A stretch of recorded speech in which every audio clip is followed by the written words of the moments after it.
We just had the Solo Victory Cup and Duo Division 1 Opens, and honestly, both events delivered.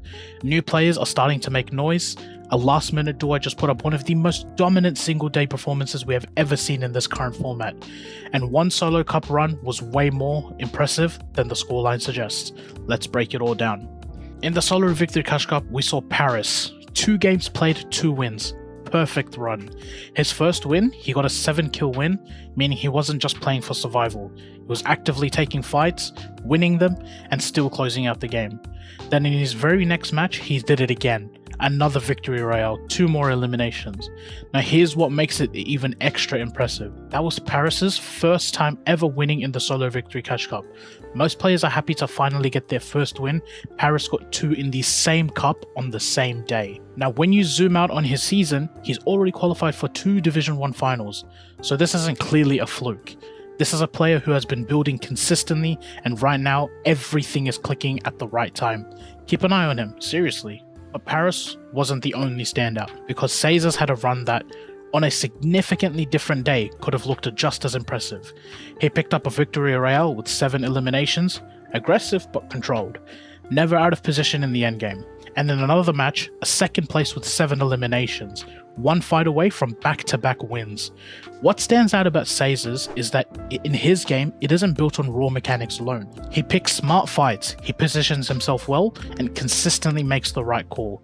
When the endgame gets tight, that's why he keeps showing up in these results.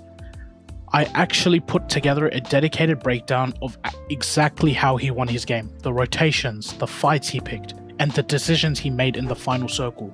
Links in the description if you want to check that out.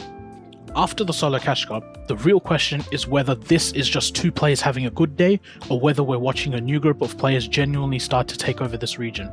Because if Paris and Caesars keep playing at this level, the leaderboards are going to look very different in the coming weeks. Let me know what you think in the comments. Who's the player you think is about to have a breakout season? Now let's get into the Division 1 Opens. This is where it gets genuinely crazy. Pumpkin and Resigns came into this tournament as a last minute pairing. 1 Division Cup left in the season, they linked up and decided to run it.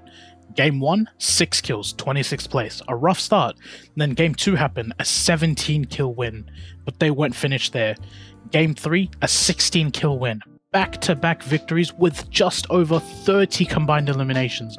The chemistry between these two was obvious from the jump. They hit a dip, getting a 30th place with 3 kills, but immediately came back with their biggest game yet, a 20 kill win. 3 wins in just a handful of games. The lobby had genuinely no answer for them. Then came the chaos that makes tournament formats brutal, an off-spawn death.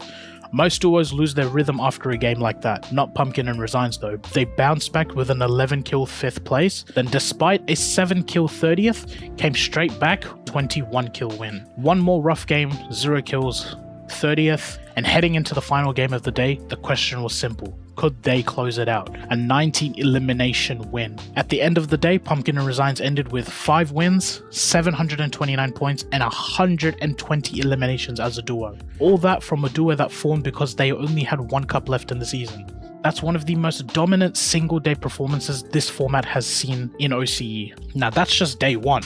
Day 2 of Duo Division 1 Opens was completely different story. Day 1 was high kill games and back-to-back wins. Day 2 was a grind, long games, consistent placements, and fighting for every single point. 3 duos separated themselves from the rest. Let's talk about each of them. First on day 2, we had Vazen and Anon with 645 points, despite not getting a single win. That combination sounds impossible until you actually look at their match history. They had a 23 kill 3rd place, they got a 23 kill 3rd place, an 18 kill 4th, and then 2 separate 2nd place finishes with 23 and 18 kills. Then a 12 kill 5th, and a 14 kill 11th. Even when they had the rough games, a 25th, a 29th, and a 35th. They kept the damage minimal and came straight back with another deep run. The key to their day was simple. They barely wasted a game, while other duos were swinging between massive wins and early exits. Vazen and Anon were just consistently placing deep and racking up eliminations. And the context matters here too.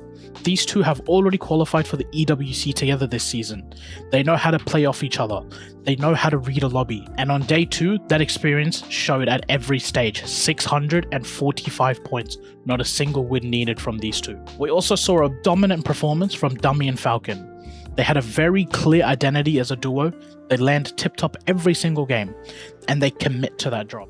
What makes this duo interesting is how they handle the bad games. When they get an early exit, and in a format this long, everyone does, they don't carry it into the next match. They reset, drop tip-top again, and get back to work. And it's the reason they finished second on day 2, despite not winning a single game. And another dominant performance was Gerald and Aspect. These two came into the tournament as a team to beat, because they literally just won the Division 1 finals the week before, and they showed exactly why they're the champions. They win on day 2 with 31 eliminations, 31 kills in a single victory royale. That's not just winning a game, that's completely dismantling a lobby. Beyond that win, their aggressive playstyle was consistent throughout. A second place with 20 kills, an 11th with 24 eliminations, a 5th with 21 kills. The raw fragging ability that this duo has is genuinely scary. Where they lost ground was in the games that went wrong. A handful of early exits that cost them placement points, which in this format we know is enough to push you down the stand. But 613 points and a win from the reigning Div 1 Finals champions,